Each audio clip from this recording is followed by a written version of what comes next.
जय हिंद। आप सभी को नमस्कार। So hope you all doing pretty well. आशा करता हूँ आप सब बहुत ही अच्छे हैं और अपने ड्रीम के लिए आप लगे हुए हो।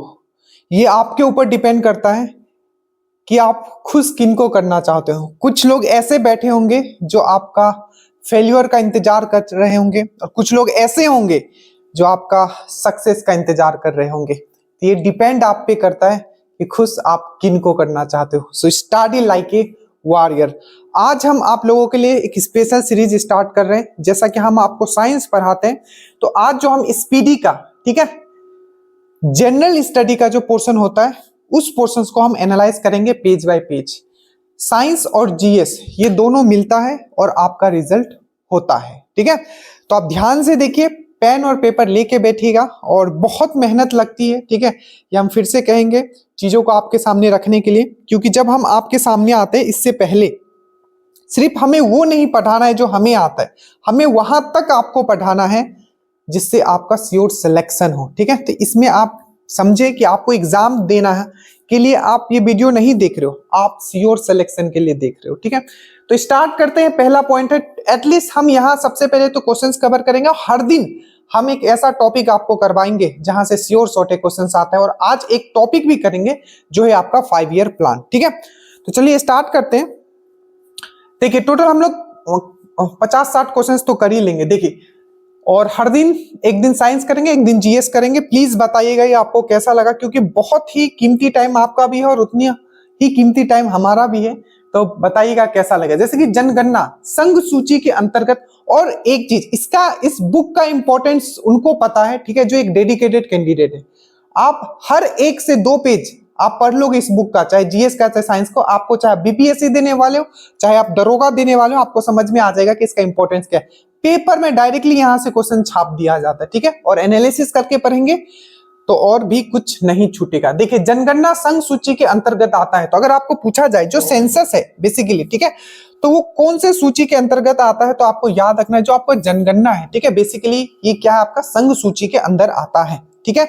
अब याद रखिएगा जो जो पॉइंट्स मैं आपको बोलने वाला हूं, सबसे पहला आपको पॉइंट पूछा जाएगा जो जो जनगणना है, जो सेंसस है, ठीक है, सबसे पहले कब हुआ था, तो आपको याद रखना है सबसे पहले जो हुआ था 1872 में हुआ था। कब हुआ था, मेरे साथ बोलोगे, पहला कब हुआ था, 1872 में। किसके शासनकाल में हुआ था, तो आपको याद रखना है लॉर्ड मेयो के शासनकाल में। जो भी बोलूंगा वही बोलूंगा जो एग्जाम में आए हुए क्वेश्चन है, और फैक्ट्स को कनेक्ट करते हुए भी चलूंगा। तो पहला क्वेश्चन पूछा जाता है कि जनगणना किस सूची में आता है, तो आपको याद रखना है संघ सूची में, ठीक है। हमारे पास 3 सूचियां होती है, आपको वो भी पता होना चाहिए। पहला सूची को हम लोग बोलते हैं संघ सूची, दैट मींस यूनियन लिस्ट, ठीक है। दूसरा होता है आपका राज्य सूची, ठीक है, स्टेट लिस्ट, और एक होता है आपका समवर्ती सूची, ठीक है।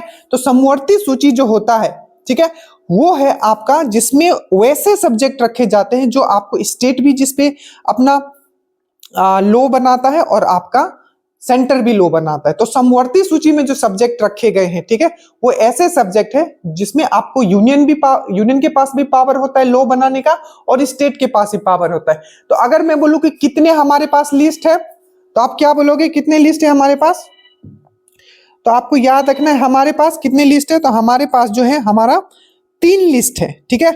और इससे एक चीज हमेशा पूछा जाता है, जो तीनों लिस्ट है, ठीक है, जिसमें कि जो कॉन्करेंट लिस्ट है, ठीक है, जिसको समवर्ती सूची बोलते हैं, ये कहां से लिया गया है, तो आपको याद रखिएगा ये ऑस्ट्रेलिया से लिया गया है आपका समवर्ती सूची। ये बहुत इंपॉर्टेंट है, और इससे क्वेश्चन भी पूछा जाता है जो आपका समवर्ती सूची है वो कौन से आर्टिकल के अंदर आता है, तो आपको याद रखना आर्टिकल नंबर 246।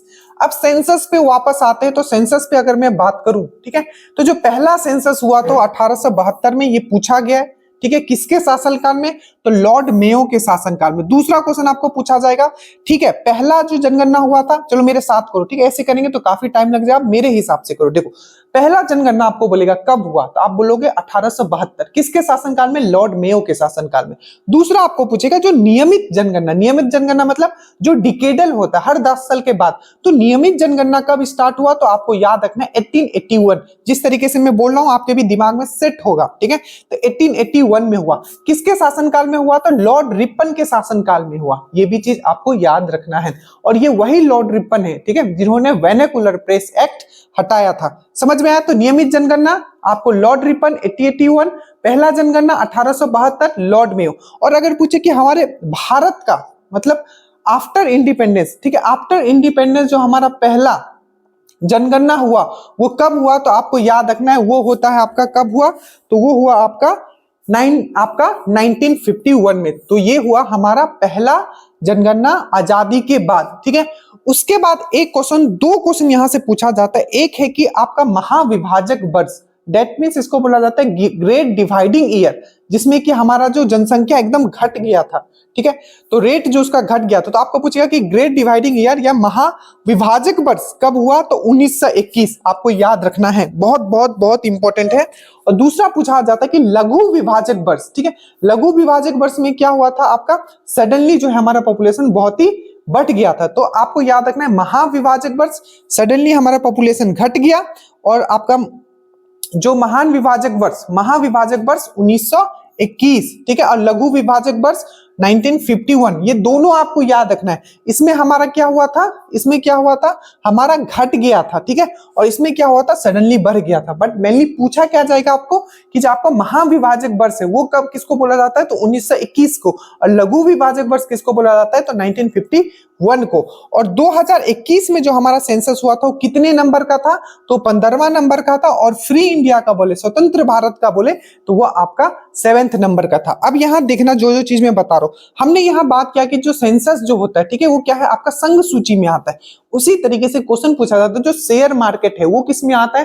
तो संघ सूची में। और एक दरोगा का मेंस का क्वेश्चन अगर आपको याद हो, जो इस बार जो 2213 में आप लोग बैठे होगे तो आप लोग ने दिया होगा, क्वेश्चन पूछा गया था कि आपका कौन सा ऐसा है, सिंपल आप याद रखना, आपका एजुकेशन, ठीक है, उसके बाद आपका एजुकेशन, फॉरेस्ट और आपका नापतोल, मतलब नापतोल, वन और आपका एजुकेशन, ये तीन ऐसे थे। मैं फिर से बता रहा हूं आपको, तीन, आपको कौन सा एजुकेशन, शिक्षा, नापतोल और वन, दैट मींस एजुकेशन और नापतोल मतलब वेगिंग और आपका फॉरेस्ट, ये तीन जो सब्जेक्ट थे, ठीक है, इसको क्या किया गया था? 42 अमेंडमेंट 1976 के थ्रू, ठीक है, इसको समवर्ती सूची में डाल दिया गया है। तो याद रखिएगा, एजुकेशन, नापतोल और फॉरेस्ट, ठीक है, ये तीन जो ऐसे सब्जेक्ट है जो अब क्या है आपके किस में आते हैं? आपके समवर्ती सूची में आते हैं। समवर्ती सूची से ही ज्यादा पूछा जाता है। उसी तरीके से तलाक, गोद लेना और आपका मैरिज, ये भी किस में आते हैं? तो समवर्ती सूची में आते हैं। और अगर मैं बोलूं क्या, सेंसेक्स, ठीक है, शेयर बाजार, ये सब किस में आते हैं? तो आपके संघ सूची में। दैट मींस संघ सूची मतलब यूनियन लिस्ट, आपका समवर्ती सूची मतलब कॉन्करेंट लिस्ट। कॉन्करेंट लिस्ट हमने कहां से लिया है? तो ऑस्ट्रेलिया से लिया है। और कॉन्करेंट लिस्ट का जो आर्टिकल है वो कितना है? तो आपको 246 है, याद रखिएगा। और कॉन्करेंट लिस्ट में कितने सब्जेक्ट है? देखिए एक चीज आप पढ़ लो, ठीक है, पढ़ोगे तो आपका लॉस नहीं होगा, बट थोड़ा टाइम लग जाएगा, बट ये बोलता हूं मैं, आप सॉलिड प्रिपेयर करके जाओगे, ठीक है। अब देखो हमने बात किया स्टेट लिस्ट, ठीक है, इसके बाद किया हमने यूनियन लिस्ट, ठीक है, और उसके बाद किया कॉन्करेंट लिस्ट, ठीक है। ये होता है कॉन्करेंट लिस्ट मतलब आपका समवर्ती सूची, उसके बाद होता है यूनियन लिस्ट मतलब आपका संघ सूची, और स्टेट लिस्ट मतलब आपका राज्य सूची। तो सबसे पहले हम लोग बात करते हैं, क्या बात करते हैं हम लोग? समवर्ती सूची का बात करते हैं। तो नहीं, सबसे पहले स्टेट लिस्ट का बात करते हैं। याद रखिएगा, पहले स्टेट लिस्ट में कितना था? 66 सब्जेक्ट थे, बट अभी कितने हैं? 61 है, याद रखिएगा, ठीक है। पहले जो यूनियन लिस्ट था उसमें 97 सब्जेक्ट थे, बट अभी कितने हैं? आपके 100 सब्जेक्ट है, ठीक है। उसी तरीके से पहले जो आपके कॉन्करेंट लिस्ट थे इसमें 43 सब्जेक्ट थे, बट अभी कितने हैं? आपके 52 है। याद रखिएगा, ये बहुत बहुत बहुत इंपॉर्टेंट है, एक बार आप लोग चेक भी इसको कर लीजिएगा। स्टेट लिस्ट में अभी कितना है? 61 सब्जेक्ट है। यूनियन लिस्ट में कितना है? आपका 100 सब्जेक्ट है। और वही आपका जो कॉन्करेंट लिस्ट जिसको हमने ऑस्ट्रेलिया से लिया है, आर्टिकल नंबर 246, ठीक है, तो ये हमने कहां से, ये कितना है इसमें? तो आपको याद रखना है, इसमें आपका 52 सब्जेक्ट है, जिसमें कि हमने आपको क्या बताया, अभी क्या बताया, जैसे कि नापतोल हो गया, ठीक है, फॉरेस्ट हो गया और एजुकेशन हो गया, ये किस में आएगा? अब कॉन्करेंट लिस्ट में आएगा। आपका फिर से आपका मैरिज हो गया, आपका गोद लेना हो गया, एडॉप्शन हो गया, फिर से आपका तलाक हो गया, वो किस में आएगा? आपका कॉन्करेंट लिस्ट में आएगा। बट हमने क्या बोला? शेयर मार्केट, ठीक है, या सेंसेक्स का बात करूं तो वो किस में आएगा? यूनियन लिस्ट में आएगा। और याद रखिएगा जो गैम्बलिंग जो होता है, जुआ, ठीक है, बेटिंग, ये सब किस में आता है? तो ये स्टेट लिस्ट में आता है। ये चीज आप अच्छे से याद रखिएगा, ठीक है। तो इतना एटलीस्ट आप लोग याद रखोगे। तो ये था आपका जो हमारा पहला पॉइंट क्या था कि जो हमारा जनगणना है संघ सूची में आता है। याद रखिएगा, हमने जनगणना के बारे में आपको बताया। दूसरा पॉइंट है कि भारत का जो संविधान है, भारत को आपको याद रखना है, जो हमारा आर्टिकल नंबर 1 है वो भारत को कैसे डिफाइन करता है? कैसे डिफाइन करता है? Union of state. क्या बोलता है? Union of state. तो भारत का संविधान भारत को राज्य संघ के रूप में वर्णित करता है। ये चीज आपको याद रखना है। कैसे करता है? हमारा कैसे वर्णित करता है? तो आपको किस रूप में करता है? तो आपको याद रखना है किस रूप में करता है? तो यूनियन ऑफ स्टेट के रूप में करता है। याद रखिएगा, राज्य का संघ है हमारा भारत, जो है राज्य का संघ है। और ये कौन से आर्टिकल में मेंशन है? तो आर्टिकल नंबर 1 में मेंशन है। एक क्वेश्चन हमेशा पूछा जाता है कि अगर कोई नया स्टेट बनेगा, ठीक है, तो कौन से आर्टिकल में हमें चेंज करना पड़ेगा? तो हमको याद रखना है कौन से आर्टिकल में हमें चेंज करना पड़ेगा। तो वो है आपका आर्टिकल नंबर 1 में चेंज करना पड़ेगा। ये चीज आप अच्छे से याद रखिएगा। साइंस के क्वेश्चंस ज्यादा इसमें डिस्क्राइब नहीं करेंगे क्योंकि साइंस वाले में करेंगे, ठीक है। मछलियों की यकृत, यकृत मतलब जो लीवर होता है, ठीक है, जो लीवर होता है, ठीक है, जो लीवर है उसमें कौन सा विटामिन पाया जाता है? तो याद रखना है विटामिन डी। अब विटामिन डी से सबसे पहले याद रखोगे, अगर आपको पूछे कि सनसाइन विटामिन किसको बोला जाता है, तो बोलोगे सन से मिलता है, इसीलिए इसको सनसाइन विटामिन बोला जाता है। अगर इसका कमी हो गया तो दो मोस्ट इंपॉर्टेंट आपको बीमारी जो बार बार पूछा जाता है, एक होता है रिकेट्स जो बच्चों में देखा जाता है, ठीक है, और एक होता है आपका ऑस्टियोपोरोसिस। मैंने क्या बोला? एक होता है आपका रिकेट्स, ठीक है, शॉर्ट में लिखता हूं रिकेट्स, आर से रिकेट एंड ओ से ऑस्टियोपोरोसिस। तो दो बीमारी होगा, एक होगा आपका रिकेट्स और एक होगा आपका ऑस्टियोपोरोसिस। तो आपको याद रखना ये दो बीमारी, जो कि रिकेट्स होता है ये बच्चों में होता है, और ऑस्टियोपोरोसिस जो होता है जैसे जैसे आप बूढ़ा होने लगोगे आपका जो बोन्स है, हड्डी जो है वो वीक होने लगती है, ठीक है। और स्टडी ऑफ हड्डी, बोन के स्टडी को हम लोग क्या बोलते हैं? ये भी पूछा जाता है, ऑस्टियोलॉजी बोलते हैं। तो ये दो बीमारी याद रखिएगा। विटामिन डी याद रखिएगा, जो फिश का जो लीवर होता है, ठीक है, उसमें क्या होता है? बहुत विटामिन डी होता है। विटामिन डी को ही हम लोग क्या बोलते हैं? हम लोग सनसाइन विटामिन बोलते हैं। और याद रखिएगा पूछा जाता है कि कौन सा ऐसा विटामिन है जिसको हम लोग, एक हार्मोन भी है, मतलब कौन सा विटामिन है जो एक हार्मोन की तरह भी काम करता है? तो याद रखिएगा ये है विटामिन डी। विटामिन डी का सबको पता है, ठीक है, कि इसका जो केमिकल नेम क्या होता है? तो कैल्सीफेरॉल होता है। क्या होता है इसका? ये होता है तो कैल्सीफेरॉल होता है, ये सबको पता है, कैल्सीफेरॉल होता है। बट एक क्वेश्चन पूछा गया था कि विटामिन D2 होता है, ठीक है, उसका केमिकल नेम क्या है? तो एर्गो कैल्सीफेरॉल। क्या बोलोगे? Ergo calciferol. आगे लिख लेना, आगे लगा देना एर्गो कैल्सी। अगर सिंपल डी पूछेगा विटामिन डी तो बोलोगे कैल्सीफेरॉल, और अगर पूछेगा आपको विटामिन D2 तो क्या बोलोगे? एर्गो कैल्सीफेरॉल आप बोलोगे। तो ये विटामिन डी से आपको एटलीस्ट इतना याद रखना है, जो कि विटामिन डी से बहुत बार पूछा गया है। दो विटामिन ऐसे होते हैं जो हमारे बॉडी में नहीं बनते हैं, क्योंकि विटामिन हम जितना भी लेते हैं किसी चीज को खा के लेते हैं, बट याद रखिएगा विटामिन डी और विटामिन के ऐसा विटामिन है जो हमें बाहर से नहीं बल्कि हमारे बॉडी में ही बनता है। बाकी विटामिन हम बाहर से लेते हैं। याद रखिएगा विटामिन से कोई भी एनर्जी नहीं मिलती है। याद रखिएगा जैसे कार्बोहाइड्रेट से 4.18 कैलोरी मिलता है। 1 ग्राम अगर खाओगे कार्बोहाइड्रेट तो कितना कैलोरी मिलेगा? 4.18। वही अगर 1 ग्राम फैट खाओगे तो कितना मिलेगा? डबल 9 कैलोरी मिलेगा, 9.28 समथिंग, ठीक है। तो याद रखिएगा विटामिन से कोई भी आपको क्या एनर्जी नहीं मिलती है। और दो विटामिन ऐसा है जो हमारे बॉडी में बनता है, वो है विटामिन डी और विटामिन के। आपको ये चीज मैंने आपको पहले भी समझाया है, ठीक है। अब क्षुद्र ग्रह आपको पता है, जो एस्टेरॉइड्स होते हैं, जो क्षुद्र ग्रह जो होते हैं, ठीक है, जो एस्टेरॉइड्स होते हैं बेसिकली कौन से दो प्लेनेट के बीच में होते हैं? प्लेनेट्स को मैंने बहुत ही अच्छे से, क्योंकि साइंस का पार्ट है तो ज्योग्राफी को हम साइंस में ही लेके चल लेते हैं कभी कभी, ठीक है, तो इसको बहुत ही डिटेल में मैंने आपको समझाया था। जो मंगल है, ठीक है, जो मंगल है याद रखिएगा सबसे पहला कौन सा होता है? मरकुरी, उसके बाद वेनस, उसके बाद अर्थ, उसके बाद मार्स, ठीक है। तो देखिए जो मंगल जो है याद रखिएगा, मंगल और जुपिटर, जुपिटर मतलब होता है बृहस्पति, इनके बीच में क्या होता है? आपका क्षुद्र ग्रह पाए जाते हैं जिसको हम लोग बोलते हैं एस्टेरॉइड्स।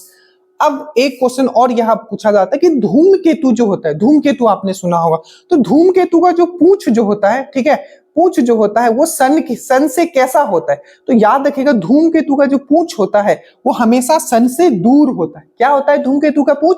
सन से हमेशा दूर होता है। मैंने बहुत अच्छे से इसको समझाया था, ठीक है, वो समझ गए। उसके बाद याद रखिएगा जो जो मंगल है, ठीक है, इसमें इसका दो आप हमेशा चीज याद रखिएगा। क्या? इसका दो सैटेलाइट, ठीक है, उपग्रह याद रखिएगा। एक है आपका फोबोस, ठीक है, और एक है आपका डाइमोस। तो फोबोस एंड डाइमोस जो है बेसिकली किसका उपग्रह है? तो आपको याद रखना है ये है आपका मंगल का। जुपिटर का अगर मैं बात करूं, याद रखिएगा सबसे बड़ा ग्रह कौन है? तो जुपिटर है। और जुपिटर का एक सबसे बड़ा उपग्रह भी है, ठीक है, जिसको हम लोग बोलते हैं गैनामाइट। तो पूछा जाएगा जो गैनामाइट जो सबसे बड़ा उपग्रह है, ठीक है, जो गैनामाइट जो सबसे बड़ा उपग्रह है ये किसका उपग्रह है? तो आपको याद रखना है जुपिटर का उपग्रह है, जो जिसको बोला जाता है गैनामाइट, ठीक है। इतना चीज याद रखोगे। कुछ चीज में 2 पॉइंट और आपको इंक्लूड कराना चाहूँ। अगर आपको पूछे कि सी ऑफ ट्रैंक्विलिटी, मैंने क्या बोला, ऐसे इंग्लिश में लिखा हुआ आएगा, ठीक है, अब इंग्लिश में पूछा जा रहा है, अगर पेपर उठाओगे तो, ठीक है, तो भागना नहीं है फिर, ठीक है। सी ऑफ ट्रैंक्विलिटी तो पूछा जाएगा कि सी ऑफ ट्रैंक्विलिटी कहां कहां आता है? तो आपको याद रखना है चंद्रमा पर। चंद्रमा पे क्या आता है? सी ऑफ ट्रैंक्विलिटी पूछा गया है। सी ऑफ ट्रैंक्विलिटी कहां आता है? तो चंद्रमा पर। और याद रखिएगा एक क्वेश्चन, सबसे बड़ा ज्वालामुखी जिसको हम लोग बोलते हैं माउंट ओलंपस, ठीक है, सबसे बड़ा ज्वालामुखी कौन से प्लेनेट पे है, ठीक है, कौन से पिंड पे है? तो आपको याद रखना है माउंट ओलंपियस जो सबसे बड़ा ज्वालामुखी है, ठीक है, वो कहां है? तो आपका M4 मार्स और M4 मंगल। इतना एटलीस्ट याद रखोगे ना? बिल्कुल रखोगे, ठीक है। तुलबुल परियोजना, ठीक है, तुलबुल परियोजना किस नदी पे है? तो आपको याद रखना है झेलम नदी पे है। इसी तरीके से एक और याद रखोगे, तुलबुल के साथ साथ याद रखोगे, तुलबुल तो झेलम पे है ही, और एक याद रखोगे सलाल, सलाल विद्युत परियोजना वो कहाँ है? तो आपको याद रखना है चेनाब नदी पे है, ठीक है। बहुत सारे, कभी एक बार मैं ट्रिक से मैं करवा दूंगा। बाकी अगर अभी तक हमसे नहीं जुड़े हो, नीचे लिंक है, ट्रिक से हमने करवा दिए, जुड़ जाइए। दरोगा बनना है इस बार तो जुड़ जाना है ड्रीम डोज से, बाकी आप खुद समझदार हो। तुलबुल परियोजना झेलम नदी पे, और आपको याद रखना है जो सलाल जो है वो आपके चेनाब नदी पे। जहां समझने वाली चीजें हैं वहां मैं ज्यादा ये करूंगा। बाबरनामा के लेखक कौन थे? तो याद रखिएगा जो तुजुक ए बाबरी या बाबरनामा, ठीक है, ये क्या था? सेल्फ ऑटोबायोग्राफी था, मतलब आत्मकथा उन्होंने अपना खुद का लिखा था। कौन से भाषा में? तो आपको याद रखना है तुर्किश भाषा में लिखा गया था। एक क्वेश्चन पूछा जाता है हमेशा, ठीक है, सबसे पहले एक बार इनका जल्दी से रिवाइज करते। सबसे पहले उन्होंने 21 अप्रैल, ठीक है, 1526 में किसको हराया? इब्राहिम लोदी को हराया। कौन सा? पानीपत प्रथम। उसके बाद उन्होंने क्या किया? ठीक है, एक बार जल्दी से ये कर लेते हैं, थोड़ा सा टाइम लगेगा, ठीक है, बट एक बार रिवीजन कर लेते हैं क्योंकि बहुत लोग नए स्टूडेंट भी होते हैं, ठीक है। तो 1526 बाबर का वार देखिए, 1526 पानीपत का प्रथम युद्ध, 21 अप्रैल, ये भी याद रखिएगा, 21 अप्रैल 1526 पानीपत का प्रथम युद्ध। उसके बाद 1526 में क्या हुआ? पानीपत का प्रथम युद्ध हुआ। फिर एक साल बाद 1527 में क्या हुआ? तो battle of Khanwa, battle of Khanwa हुआ। फिर से एक साल बाद 1528 में क्या हुआ? तो बैटल ऑफ चंदेरी, ठीक है। और एक साल बाद फिर से क्या हुआ? 1529 में घाघरा, बैटल ऑफ घाघरा, ठीक है। तो याद रखिएगा जो बैटल ऑफ पानीपत हुआ था 21 अप्रैल 1526, बैटल ऑफ पानीपत, इसमें किनको हराया इन्होंने? इब्राहिम लोदी को हराया। 1527 में किसको हराया? बैटल ऑफ खानवा में किसको हराया? जल्दी से आप नीचे कमेंट करोगे, ठीक है। और 1528 में किसको हराया था? मेदिनी राय को हराया था। और 1529 में इन्होंने बैटल ऑफ घाघरा में किनसे इनका वार हुआ था? तो अफगानों से हुआ था, ठीक है। ये चीज आप याद रखोगे। और बैटल ऑफ खानवा में किनको हराया था? जल्दी से बताइए। तो ये था आपका राणा संगा, ठीक है। इतना चीज याद रखोगे। तो ये हो गया 4 वार, ठीक है, 4 वार प्लस इनसे 2-3 क्वेश्चन जो आपको बार बार मतलब पूछ लिया जाता है, आपको गलत नहीं करना है क्योंकि इजी क्वेश्चन आपको कभी गलत नहीं करना। पहला पूछा जाता है कि इन्होंने गाजी की, ठीक है, गाजी की उपाधि सबसे पहले याद रखना कि इन्होंने जिहाद का नारा कब दिया था? तो याद रखिएगा, ठीक है, जो जिहाद का इन्होंने नारा दिया था वो बैटल ऑफ खानवा में दिया था, ठीक है। कब दिया था? बैटल ऑफ खानवा में। दूसरा क्वेश्चन पूछोगे, इन्होंने जिहाद का उपाधि, ठीक है, जिहाद का नारा दिया था बैटल ऑफ खानवा में। और गाजी की उपाधि इन्होंने कब धारण की थी? तो याद रखिएगा बैटल ऑफ खानवा के बाद ही आपका गाजी की उपाधि इन्होंने धारण किया। और जिहाद का नारा भी बैटल ऑफ खानवा के समय ही देते। याद रखिएगा इनको कलंदर का उपाधि दिया गया था लोगों के द्वारा, बहुत इंपॉर्टेंट है, ठीक है। कलंदर का उपाधि दिया गया था लोगों के द्वारा। क्यों? क्योंकि ये बहुत दानवीर थे, जो कमाते थे, मतलब जो जीत के लाते थे, लोगों में बहुत दान भी करते थे अपने लोगों में, ठीक है। तो इन्होंने कलंदर का उपाधि किनको दिया गया था? तो याद रखिएगा कलंदर का उपाधि जो दिया गया था ये भी आपको बाबर को ही दिया गया था। इसी तरीके से लाख बख्श, अगर बोले कि लाख बख्श का उपाधि किसको दिया गया था, तो पागल सुल्तान मोहम्मद बिन तुगलक को लाख बख्श का उपाधि दिया गया था। नहीं, इनको नहीं दिया गया था, ठीक है, मैं उल्टा बोल रहा हूं। ये दिया गया था कुतुबुद्दीन ऐबक को, ठीक है। जो लाख बख्श का उपाधि जो दिया गया था कुतुबुद्दीन ऐबक को दिया गया था, ठीक है, ऐबक को दिया गया था, एमबीटी को नहीं दिया था। तो इसको तो रक्त पिपासु बोला जाता था। बोलेगा रक्त पिपासु किसको बोला जाता था? तो याद रखिएगा मोहम्मद बिन तुगलक को बोला जाता था। कलंदर किसका उपाधि दिया गया था? तो याद रखिएगा बाबर को दिया गया था। और अगर आपको मैं बोलूं कि जो कुतुबुद्दीन ऐबक जो था, इसको लाख बख्श के नाम से भी जाना जाता था, ठीक है। इतना चीज याद रखोगे। बाबर से एक दो चीज अगर जो पूछा गया, ठीक है, मूबियन शैली, एक लिखावट की शैली थी मूबियन शैली, ठीक है। तो वो जो किसने मूबियन शैली किसने लाया था? लिखावट का जो एक शैली था, तो याद रखिएगा ये जो बाबर ने लाया था, ठीक है। चलिए इतना अगर आप याद रखोगे तो, नहीं तो फिर काफी लंबा हो जाएगा, ठीक है। बट ये है कि जितना क्वेश्चन है एक बार में कवर करते हुए चलेंगे, चीजों को कनेक्ट करते हुए। थोड़ा टाइम दीजिएगा, पर मैं ये प्रॉमिस करता हूं कि इससे बेटर सेशन आपको नहीं मिलेगा। चलिए, जो काफी दूर है, जो सरहद पे, बस उनसे इतना गुजारिश है, मैं बीच में कम बोला करूंगा, ठीक है। कभी ज्यादा निकल जाए तो माफ कीजिएगा, बट आप लोग कान में लगा के बस सुन लीजिएगा इन चीजों को, ठीक है। तो बाबरनामा के लेखक आपको मैंने बता दिया, बाबर है, ठीक है। दो शासक का नाम याद रखना, एक बाबर और एक जहांगीर, ठीक है, जिन्होंने अपना आत्मकथा खुद लिखा है, ठीक है। बाकी सबके कोई किसी ने और नहीं लिखा है, पर जहांगीर और बाबर ने अपना आत्मकथा खुद लिखा था, ठीक है। राष्ट्रीय महिला दिवस कब मनाया जाता है? तो याद रखिएगा 8 मार्च को। अगर आपको पूछे कि राष्ट्रीय महिला दिवस कब मनाया जाता है, तो आपको याद रखना 8 मार्च को, ठीक है। बट अगर आपको बोले कि जो ये तो वर्ल्ड लेवल पे जो महिला दिवस मनाते, अगर नेशनल वोमेन डे अगर मैं बोलूं कब मनाया जाता है, तो याद रखिएगा 13 फरवरी को। कब मनाया जाता है? 13 फरवरी को, याद रखिएगा, बहुत इंपॉर्टेंट है, ठीक है। तो अब देखिए, ये हो गया आपको 8 मार्च को हम लोग मनाते हैं क्या? हमको अंतरराष्ट्रीय महिला दिवस। और 13 फरवरी को हम लोग क्या मनाते हैं? नेशनल महिला दिवस। नेशनल महिला दिवस किसके याद में मनाते हैं? सरोजनी नायडू के याद में। याद रखिएगा, ये वही सरोजनी नायडू है जिन्होंने पूछेगा पहला वोमेन जिसने कांग्रेस सेशन में प्रेसिडेंट बनी थी, पहला वोमेन इंडियन। पूछेगी पहला वोमेन कौन बनी थी प्रेसिडेंट इंडियन नेशनल कांग्रेस की? तो बोलोगे एनी बेसेंट, 1917 कोलकाता वाला सेशन, ठीक है, याद रखिएगा।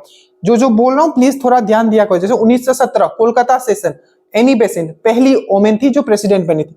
1925 में जो कानपुर का जो सेशन हुआ था, 1925 वाला, ठीक है, कानपुर का सेशन, उसमें बनी थी आपकी सरोजनी नायडू। तो याद रखिएगा, पहली इंडियन वोमेन बोले जो कांग्रेस की प्रेसिडेंट बनी थी, तो सरोजनी नायडू 1925 आपका याद रखना है, कानपुर। और अगर आपको बोले 1917 पहला इंडियन नहीं, सिर्फ वोमेन का बात करें, तो आपको याद रखना है Annie Besant 1917 Kolkata.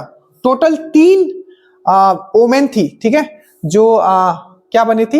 Indian national Congress में प्रेसिडेंट बनी थी। एक थी नलिनी सेन गुप्ता, एक है आपका सरोजिनी नायडू, और एक है आपका एनी बेसेंट, ठीक है। चलिए, उसके बाद हम लोग यहां अगर बात कर ले, ठीक है, और एक चीज याद रखिएगा, ये तो हमने 8 मार्च का बात किया, इसी तरीके से, ठीक है, आपको याद रखना। चलिए 8 मार्च हो गया, ठीक है, ये आपका 13 मार्च होगा। एक 3 मार्च याद रखिएगा, बहुत इंपॉर्टेंट है ये भी, ठीक है, 3 मार्च, ठीक है। तो 3 मार्च जो हम लोग मनाते हैं, ठीक है, तो वो जो हम लोग मनाते हैं, क्या मनाते हैं हम लोग? World wild life day, world wild life day, ये भी पूछा गया, ठीक है। तो वर्ल्ड वाइल्ड लाइफ डे 3 मार्च को हम लोग क्या मनाते हैं? वर्ल्ड वाइल्ड लाइफ डे हम लोग मनाते हैं। ये चीज आपको अच्छे से याद रखना है। उसके बाद याद रखना है प्रकाश वर्ष, ये सब चीज मैंने बहुत बार करवा दिया। प्रकाश वर्ष बोले या पैरासेक बोले, ये सब किसका यूनिट है? तो ये आपका डिस्टेंस का यूनिट है, दूरी का यूनिट है, ये चीज आपको याद रखना है। 1 लाइट ईयर इक्वल टू कितना होता है? तो याद रखिएगा 1 लाइट ईयर इक्वल टू होता है 9.46 10 टू पावर 15 आपको क्या मीटर याद रखना है, या आपको 10 टू पावर 12 किलोमीटर याद रखना है। अब यहाँ मीटर से, ये मीटर में है और किलोमीटर में आएगा तो 10 टू पावर 12 हो जाएगा। और इसी तरीके से एक पैरासेक जो होता है, याद रखिएगा पैरासेक क्या होता है? 3.26 लाइट ईयर होता है, ये चीज याद रखिएगा। ये तो खैर हम उसमें भी साइंस में भी करवा देंगे। मानव का शरीर सामान्य जो ताप होता है वो कितना होता है, तो याद रखिएगा अगर डिग्री सेल्सियस पे अगर बोला जाए तो 37 डिग्री सेल्सियस, ठीक है। और अगर फ़ारेनहाइट पे बोला जाए तो 98.6 डिग्री सेल्सियस, ठीक है। और वही अगर आपको केल्विन में बोला जाए तो 310 केल्विन आपको याद रखना है। तो अगर आपका बॉडी टेम्परेचर पूछेगा तो सेल्सियस में आपको याद रखना है 37 डिग्री सेल्सियस, फ़ारेनहाइट में 98.6 डिग्री सेल्सियस, और आपका जो आपका केल्विन में अगर बोले तो 310 केल्विन। याद रखिएगा केल्विन का स्केल कभी नेगेटिव में नहीं होता है और उस पर कभी डिग्री नहीं लगता है, ठीक है। ये चीज आपको याद रखना है। उसके बाद आते हैं कि अंतिम मुगल सम्राट कौन था, तो बहादुर शाह द्वितीय था, आपको पता है, ठीक है। और इनका जो देहांत हो गया था 1857 युद्ध के बाद, इनको रंगून भेज दिया जाता है और वही रंगून में ही याद रखिएगा इनका देहांत हो जाता है। भारत छोड़ो आंदोलन, ठीक है, भारत छोड़ो आंदोलन, तो यहां देखिए भारत छोड़ो आंदोलन, क्विट इंडिया मूवमेंट का जो नारा दिया गया था, ठीक है, क्या दिया गया था, क्विट इंडिया मूवमेंट का जो नारा दिया गया था वो किनके द्वारा दिया गया था, भारत छोड़ो आंदोलन के समय, भारत छोड़ो, ठीक है। तो भारत छोड़ो आंदोलन का नारा किसके द्वारा दिया गया था, तो ये याद रखना है आपका महात्मा गांधी के द्वारा। अब बहुत बहुत इंपॉर्टेंट चीज, दो तीन चीज बात कर लेते। सबसे पहला बात पूछा जाता है कि जीरो आवर, ठीक है, जो जीरो आवर ऑपरेशन, ये पूछा गया क्वेश्चन है, ठीक है, कि जो जीरो, ठीक है, आवर, ठीक है, जीरो आवर ऑपरेशन जो है, जीरो आवर ऑपरेशन ये कब चलाया गया था, तो याद रखिएगा ये कब चलाया गया था, तो ये आपको क्विट इंडिया मूवमेंट के समय चलाया गया था ब्रिटिश के द्वारा। क्या, जीरो आवर ऑपरेशन कब स्टार्ट हुआ था, ये आपका जो क्विट इंडिया मूवमेंट था 8 अगस्त 1942, ठीक है, 1942। और जीरो आवर ऑपरेशन में क्या हुआ था कि जितने भी मैन लीडर हैं उनको क्या कर लिया गया था, ठीक है, उनको जेल में रख दिया गया था। अब पहला क्वेश्चन, जीरो आवर किससे रिलेटेड है, जीरो आवर ऑपरेशन, तो याद रखिएगा आपका क्विट इंडिया मूवमेंट से रिलेटेड है, भारत छोड़ो आंदोलन से। दूसरा, क्विट इंडिया मूवमेंट कब स्टार्ट हुआ था, तो 8 अगस्त 1942 को हुआ था। तीसरा क्वेश्चन आपको पूछा जाएगा कि जो क्विट इंडिया मूवमेंट में जीरो आवर के थ्रू सब जो इंपॉर्टेंट लीडर होते हैं उसमें आपका जो महात्मा गांधी, इनको कहां घेराबंदी कर दिया जाता है, तो याद रखना आगा खां पैलेस पुणे में। चौथा, पांचवा क्वेश्चन याद रखिएगा, जो हमारे देश रत्न है, देश रत्न किसको बोला जाता है, तो देश रत्न बोला जाता है आपको राजेंद्र प्रसाद को, इनको कहां रख दिया गया था, तो बांकीपुर जेल में, ठीक है। नेक्स्ट, आपको जो मेन इंपॉर्टेंट पर्सन है जिससे हमेशा बीपीएससी क्वेश्चन पूछती है, ठीक है, जेपी जयप्रकाश नारायण, ठीक है। तो जयप्रकाश नारायण को याद रखिएगा, इनको कहां बंदी बनाया गया था, तो हजारीबाग जेल में, पहला क्वेश्चन। दूसरा याद रखिएगा ये कब वहां से निकल के भाग गए थे, तो दिवाली के दिन भाग गए थे।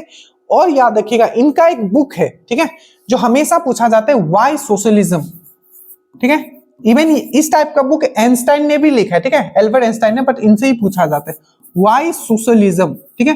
तो व्हाई सोशलिज्म जो बुक है, ठीक है, ये किनके द्वारा लिखा गया था, व्हाई सोशलिज्म, तो आपको याद रखना है जेपी के द्वारा। जेपी को हम लोग किस नाम से जानते हैं, ये भी पूछा गया, तो लोक नायक के नाम से जानते हैं, ठीक है। आजाद दस्ता का फॉर्मेशन किसने किया था 1942 के समय, सब क्वेश्चंस आए हुए जो बार बार बोल रहा हूं, ठीक है। याद रखिएगा आजाद दस्ता का फॉर्मेशन किसने किया था 1942 में, तो आपको याद रखना है जेपी नारायण, ठीक है, जेपी नारायण, जयप्रकाश नारायण, ठीक है। और आपको याद रखना है व्हाई सोशलिज्म बुक किसने लिखा है, तो आपको जयप्रकाश नारायण ने। दिवाली के दिन ये भाग निकले थे, इनको कहां रखा गया था, तो हजारीबाग जेल में। संपूर्ण क्रांति, ठीक है, उससे भी कौन रिलेटेड है, तो आपको याद रखना है जेपी जी ही रिलेटेड है, जिनको देश आपको लोक नायक भी बोला जाता है। क्या, लोक नायक, देश नायक ने। देश रत्न किसको बोला जाता है, तो राजेंद्र प्रसाद को बोला जाता है, ठीक है। एक क्वेश्चन पूछा गया था जो 1942, ये खैर आपको घटना चक्र में मिल जाएगा, 1942 में, ठीक है, जब मैन लीडर को कैप्चर कर लिया जाता है तो गुप्त रूप से, ठीक है, रेडियो का प्रसारण कौन करते हैं, तो आपको याद रखना है उषा मेहता जी करते हैं। ये चीज आपको याद रखना है, ये बहुत इंपॉर्टेंट है, ठीक है। क्या है, ये बहुत इंपॉर्टेंट है। चलिए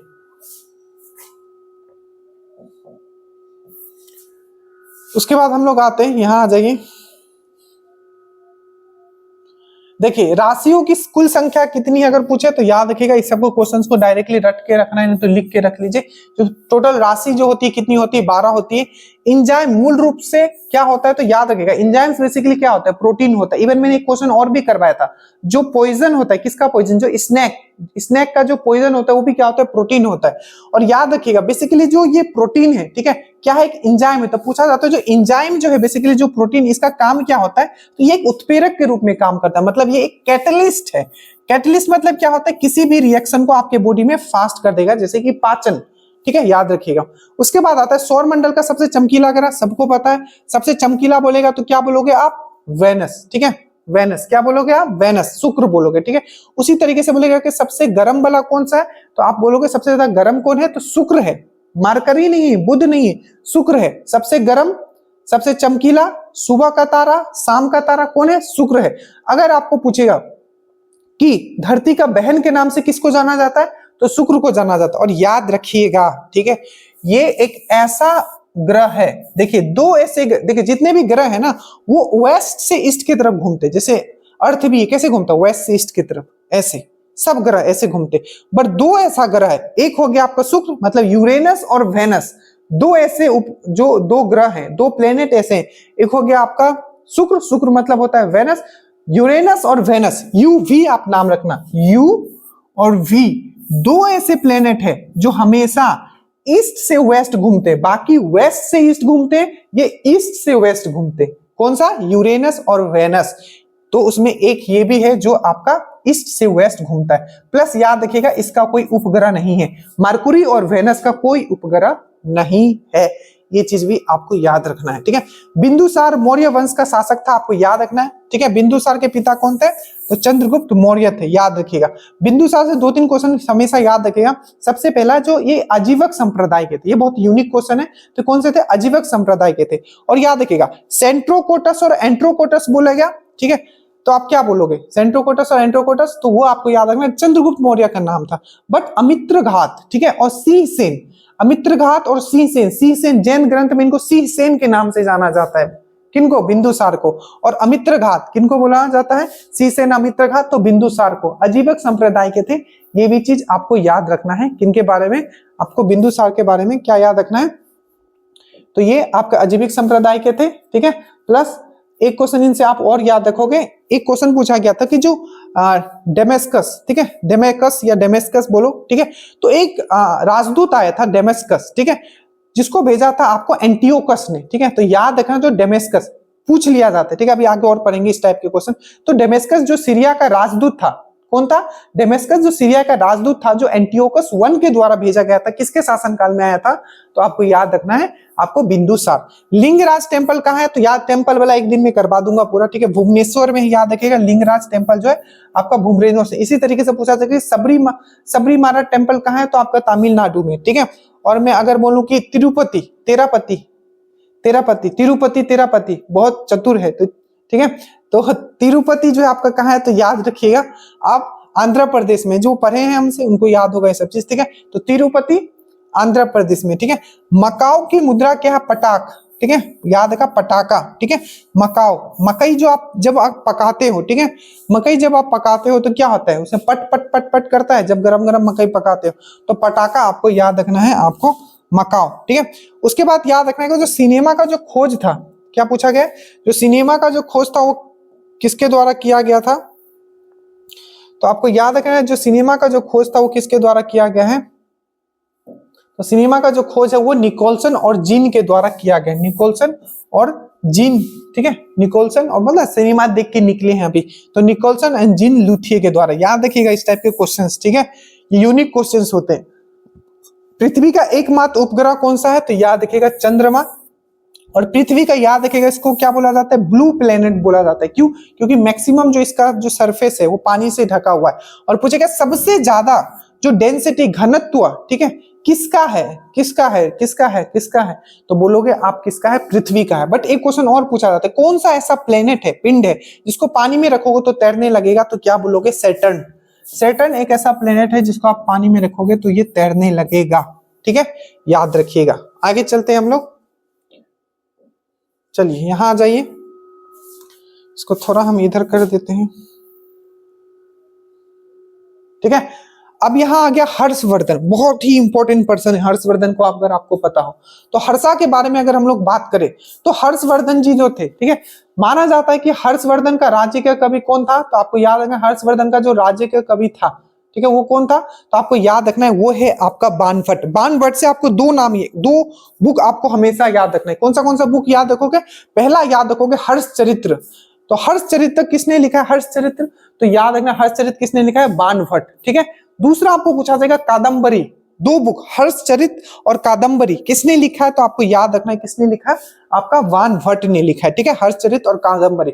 अब जो ये हर्षा है बहुत इंपॉर्टेंट पर्सन माना जाता है कि आखिरी हिंदू राजा था जो बड़े लेवल पर भारत पे राज्य किया था।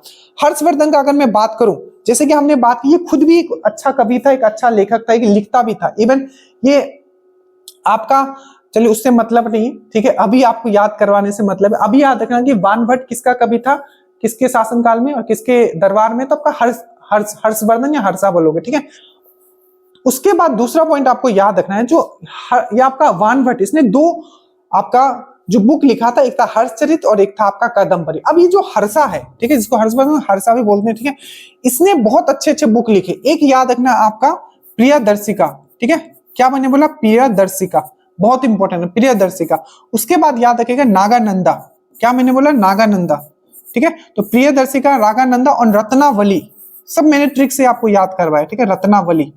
तो याद रखना ये तीन बुक, प्रियदर्शिका, नागानंदा और रत्नावली, किसके द्वारा लिखा गया है? तो याद रखिएगा ये है आपका हर्षवर्धन। हर्षवर्धन, एक बार एक छोटा सा होमवर्क देता हूं, ये बताना है कि किस वंश का रहने वाला था। ये बहुत इंपॉर्टेंट क्वेश्चन है, बहुत बार पूछा गया। ठीक है, तो ये आप कमेंट करोगे, एक क्वेश्चन सिर्फ मैंने दिया है। ठीक है, अब हर्षवर्धन के बारे में मैं बताता हूँ। इनको एक और पूछा जाता है कि शिलादित्य के नाम से किनको जाना जाता था? शिलादित्य। तो याद रखिएगा शिलादित्य के नाम से किनको जाना जाता था? तो ये है आपका हर्षवर्धन। ठीक है, एक क्वेश्चन हमेशा पूछा जाता है कि ए होल अभिलेख, क्या? ए होल अभिलेख। तो ए होल अभिलेख जो है, ठीक है, किसके बारे में है? तो याद रखिएगा पुलकेशिन। किसके? पुलकेशिन द्वितीय के बारे में। और पुलकेशिन द्वितीय कौन था? तो ये चालुक्य राजा था। ठीक है, अब यहां ध्यान से समझना, पहला क्वेश्चन मैंने क्या बोला? ए होल अभिलेख किससे रिलेटेड? तो पुलकेशिन से, पुलकेशिन द्वितीय से। ठीक है, दूसरा क्वेश्चन पूछा जाएगा, ठीक है, कि जो आपको हर्षवर्धन था, हर्षवर्धन को किसने हराया था? तो याद रखिएगा पुलकेशिन द्वितीय ने ही हराया था। ठीक है, कहां हराया था? तो नर्मदा के तट पे हराया था। ये बहुत बहुत इंपॉर्टेंट क्वेश्चन है, हर्षवर्धन से हमेशा पूछा जाता है। हर्षवर्धन क्या लिखा था? प्रियदर्शिका, नागानंदा, रत्नावली। ठीक है, दूसरा क्वेश्चन, इसका कैपिटल हमेशा पूछा जाता है कि इसका राजधानी कहां था? तो याद रखिएगा कन्नौज में इसने राजधानी बनाया था। तीसरा क्वेश्चन जो बार बार पूछा जाता है कि ह्योनसांग, ह्योनसांग किसके शासनकाल में आया था? तो याद रखिएगा हर्षवर्धन के शासनकाल में आया था। ह्योनसांग ने एक बुक लिखा था जिसका बुक का नाम है सी यू की। ठीक है, तो सी यू की बुक जो लिखा गया है, सी यू की, ठीक है, तो सी यू की बुक जो लिखा गया हर्षवर्धन के ह्योनसांग के द्वारा, ठीक है, तो ये बुक लिखा गया ह्योनसांग के द्वारा। और ह्योनसांग को तीन उपनाम से जाना जाता था, नीतियों का पंडित, ठीक है, वर्तमान साक्य मुनि, और एक किस नाम से जाना जाता था? आपका वर्तमान साक्य मुनि, नीतियों का पंडित और किंग ऑफ ट्रेवलर। ठीक है, बोला जाता था कि ये किंग है, मतलब ट्रेवलर लोगों का ये किंग है। ठीक है, तो या हिंदी में आप बोल सकते हो कि राजकुमार। ठीक है, यात्रियों का राजकुमार आप बोल सकते हो, इस तरीके से बोल सकते हो, यात्रियों का राजकुमार, वर्तमान साक्य मुनि और नीतियों का पंडित ह्योनसांग को बोला जाता था। सीयू की इसने बुक लिखा है। और ए होल अभिलेख क्या है? तो पुलकेशिन द्वितीय से रिलेटेड है। इसमें बताया गया है कि पुलकेशिन द्वितीय ने हर्षवर्धन को हराया था नर्मदा नदी के तट पे। याद रखना, एक एक क्वेश्चन आपको पूछे जाएंगे। ठीक है, तो ये हो गया आपका। आगे आते हैं हर्षा के बारे में हमने पढ़ा। प्लीज बताइएगा हर्षा जो था, हर्षवर्धन किस डायनेस्टी के रहने वाले थे? जरूर बताइएगा, आया हुआ क्वेश्चन है वो भी। ठीक है, दक्षिण अमेरिका में चरगाहा को क्या कहा जाता है? ठीक है, ये भी सब हमने आपको ट्रिक से करवाया। ठीक है, ये वर्ल्ड ज्योग्राफी का है। ठीक है, ये पूछा जाएगा आपको। ठीक है, जितने भी घास के मैदान है, तो आपको मैंने बताया था। ठीक है, जो दक्षिण अफ्रीका, साउथ अमेरिका का बात कर रहा है। अब जल्दी से एक बार हम लोग इसको मैप वाइज देखेंगे। ठीक है, देखिए सबसे पहले अगर आपको पूछेगा कि जो पेरिस, ठीक है, पेरिस, ठीक है, जो पेरिस है, इसको पेरिस नहीं बोला जाता है, ठीक है, पेरिस बोला जाता है। ठीक है, पेरिस जो आपका कहाँ है? ये वाला घास का मैदान। तो याद रखिएगा नॉर्थ अमेरिका, बहुत बहुत बहुत इंपॉर्टेंट है नॉर्थ अमेरिका। ठीक है, क्या? नॉर्थ अमेरिका इंपॉर्टेंट है, याद रखिएगा। सवाना, सवाना, सवाना फ्री का है, फ्री का है, अफ्रीका। ठीक है, तो आपको पेरिस बोले तो नॉर्थ अमेरिका, सवाना बोले तो आपको याद रखना अफ्रीका। बट याद रखिएगा वेल्ड, VELD, वेल्ड, वेल्ड बोलेगा तो क्या बोलोगे? South Africa. और सिर्फ आपको सवाना बोलेगा तो अफ्रीका। तो Africa, savanna, South Africa veld, और स्टेपिस बहुत इंपॉर्टेंट है, सब ट्रिक से करवाया हुआ आपको, यूरेशिया कहाँ में, ये यूरोप और एशिया दोनों में है स्टेपिस, तो याद रखिएगा स्टेपिस यूरेशिया, ठीक है। डाउन्स आपको याद रखना है कहाँ, तो आपको याद रखना है ऑस्ट्रेलिया, ठीक है। और आपको पंपास अगर याद रखना है, पंपास क्या करोगे, अगर आपको महाद्वीप मतलब महादेश पूछेगा, मतलब कॉन्टिनेंट अगर पूछेगा तो पंपास पूछे, चाहे आपको कहाँ क्या एक और पंपास, और एक और होना चाहिए था कैंपस, कैंपस यहाँ एक मिस हो गया है, ठीक है, जो कि आपका ब्राजील में। अब यहां से देखो पंपास पूछे या कैंपस पूछे, ये दोनों का आप क्या बोलोगे, कैंपस या पंपास, आप बोलोगे आपका साउथ अमेरिका, कहां में है ये, साउथ अमेरिका। बट अगर आपको देश पूछ ले, जैसे कि आपको पंपास पूछ ले, तो पंपास का जो मैक्सिमम क्षेत्र है वो कहां है आपका, अर्जेंटीना में, ठीक है, कहां है आपका, अर्जेंटीना में। उसी तरीके से आपको कंपास पूछा, अगर आपको कॉन्टिनेंट महादेश पूछेगा तो बोलोगे साउथ अमेरिका, ठीक है। बट अगर आपको पूछेगा कौन सा देश में है, तो ये आपको बोलोगे ब्राजील, तो ब्राजील में कंपास, ठीक है। और आपका पंपास जो है आपका पंपास है ये, ठीक है, पंपास पंप देने वाला, पंपास अर्जेंटीना, और कैंपस आपको ब्राजील। आपको पेरिस उत्तरी अमेरिका, आपका अफ्रीका में सवाना, आपका साउथ अफ्रीका में वेल्ड, और डाउन्स आपका ऑस्ट्रेलिया, और आपका स्टेपिस आपको यूरेशिया, यूरोप और एशिया दोनों मिला के, ठीक है। और एक दो है, कभी उसको भी ले लेंगे, ठीक है, निपट लेंगे उससे भी, बट अभी आपको एटलीस्ट आपको इतना याद रखना है। तो यहाँ पूछा है पंपास, ठीक है, तो पंपास क्या है, दक्षिण अमेरिका, ठीक है। बट ये थोड़ा डिटेल में पूछ लेगा, तो आपको पूछ लेगा कि कौन से कंट्री में है, तो ऑप्शन में होगा आपका अर्जेंटीना, ठीक है, अर्जेंटीना। अर्जेंटीना का कैपिटल क्या है, ब्यूनो एरिस, ठीक है, याद रखना। भारत का प्रथम, अब यहां देख लो, ये भी बहुत अच्छा क्वेश्चन है, इसमें कंफ्यूज होता है, कंफ्यूजन दूर किया जाए।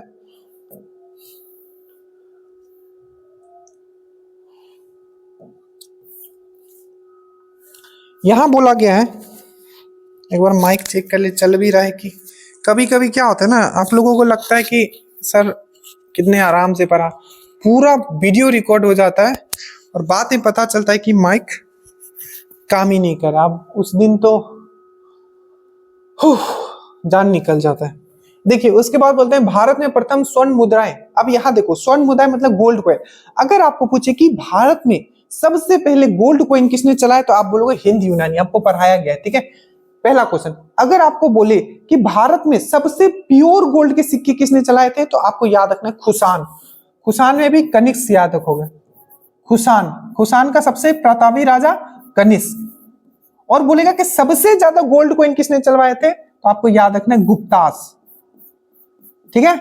तो अगर मैं बोलूं कि इंडिया में सबसे पहले गोल्ड कॉइन किसने चलाया, हिंद यूनानी। सबसे प्योर वाला गोल्ड कॉइन किसने चलाया, खुसान। और अगर मैं बोलूं कि सबसे ज्यादा गोल्ड कॉइन किसने चलाया, तो गुप्ता, ठीक है। इसलिए गुप्ता को अगर आपको पूछा जाए कि स्वर्ण काल किसको बोला, तो गुप्ता पीरियड को, ठीक है। राज्य अपहरण नीति, डॉक्ट्रिन ऑफ लैप्स के बारे में बात करते हैं। डॉक्ट्रिन ऑफ लैप्स किसके द्वारा लाया गया था, आपका लॉर्ड डाउलेजी। टाइम पीरियड आप हमेशा याद रखो, मैं ये बोलना भूल गया, ठीक है। टाइम पीरियड 1848 से 1856, आधा काम आपका यही हो जाएगा, तो याद रखिएगा लॉर्ड डाउलोजी, ठीक है। राज्य अपहरण नीति that means doctrine of lapse, ठीक है, जो ये लाया गया था किसके द्वारा, तो आपको याद रखना 1848 से 1856 किसका टाइम पीरियड था आपका, तो ये था लॉर्ड डाउलोजी। याद रखिएगा सबसे पहले किसने इसको मिलाया था, तो सतारा को, याद रखना, पूरा मैंने बताया था, 4-5 याद कर लेना। तो सबसे पहले किसको इसने डॉक्ट्रिन ऑफ लैप्स के थ्रू छीना था, तो याद रखिएगा सतारा को इसने सबसे पहले अपने अंदर लिया था। याद रखिएगा 1853 में, ठीक है, 1853 में इसके ही शासनकाल में, ठीक है, पहली बार क्या चला था, ट्रेन चला था। टेलीग्राफ, टेलीग्राफ जो होता है सबसे पहले किसके, इसके ही शासनकाल में चला था। ये सब आप देख लेना, इनसे बहुत रिलेटेड चीज है, कभी उसको भी कर लेंगे। आपको ड्रेन थ्योरी का कंसेप्ट, ठीक है, धन निष्कासन का जो थ्योरी दिया गया था वो किसके द्वारा दिया गया था, तो वो दिया गया था जिनको हम लोग क्या बोलते हैं, grand old man of India. सबसे पहला क्वेश्चन, ड्रेन थ्योरी किसके द्वारा दिया गया, ठीक है, धन का निष्कासन, ठीक है, या आर्थिक अपेक्षा या धन का निष्कासन किसके द्वारा दिया गया था, तो दादा भाई नारोजी के द्वारा दिया गया। इनको और किस नाम से बोला जाता है, तो आपको याद रखना है किस नाम से बोला जाता है, तो grand old man of India के नाम से भी इनको जाना जाता है।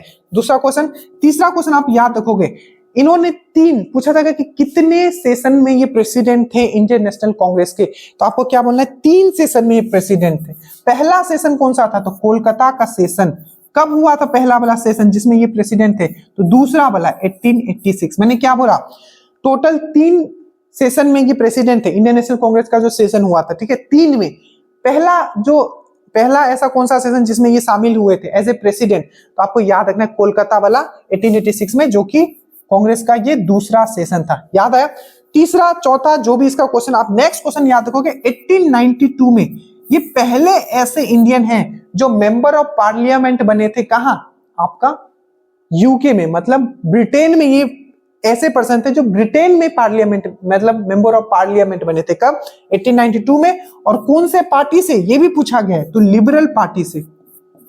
कौन से पार्टी से? लिबरल पार्टी से। ये चीज आपको याद रखना, ये बहुत इंपॉर्टेंट। एक क्वेश्चन और इनसे पूछा जाता है, देखो कभी कभी दिमाग से निकल जाता है इसलिए लिख के रखा हूं शायद। देखिए सबसे पहले याद रखिएगा 1886 का जो दूसरा सेशन हुआ था उसमें ये क्या बने थे? आपके क्या बने थे? आपका प्रेसिडेंट बने थे दूसरा वाला सेशन में। उसके बाद इन्होंने एक ऑर्गेनाइजेशन बनाया था, याद रखना है 1866 में। याद रखना है 1866 में, फिर से लिख रहा हूं आपके सामने 1866। कौन सा? तो याद रखा इंडियन एसोसिएशन। क्या मैंने बोला? इंडियन एसोसिएशन 1866 में। कहा? तो लंदन में। याद रखिएगा east India association, sorry Indian association बोल रहा हूं, वो दूसरे किसी ने बनाया था।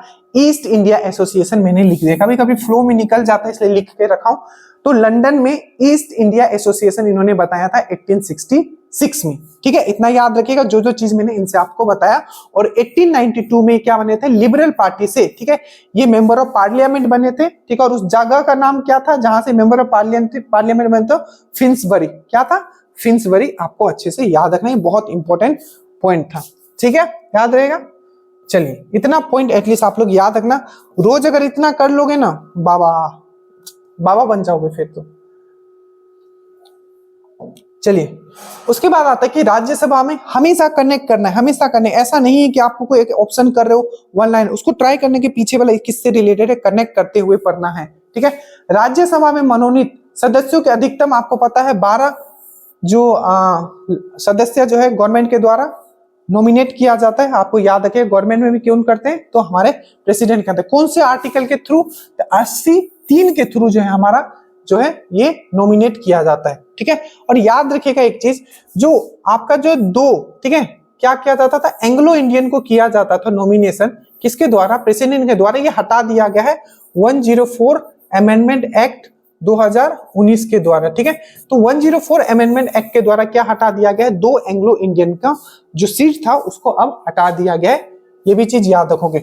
सुंडा जल डमरू मध्य किसके बीच में है? तो याद रखिएगा जावा एंड सुमात्रा। इसको भी एक दिन पूरा ले लेंगे, जल डमरू मध्य पढ़ लेंगे। अभी याद रखना कि सुंडा जल डमरू मध्य जावा और सुमात्रा के बीच में है। ठीक है, राष्ट्रीय आय का आकलन कौन करता है? याद रखिएगा सेंट्रल स्टैटिस्टिकल ऑर्गेनाइजेशन। जो राष्ट्रीय आय जो होता है उसको CSO करता है। ठीक है, CSO केंद्रीय सांख्यिकी संगठन। ठीक है, तो याद रखिएगा ये क्या CSO जिसको हम लोग बोलते हैं सेंट्रल स्टैटिस्टिकल ऑर्गेनाइजेशन। और याद रखिएगा इसका फॉर्मेशन 1951 में हुआ था, हेडक्वार्टर इसका दिल्ली है।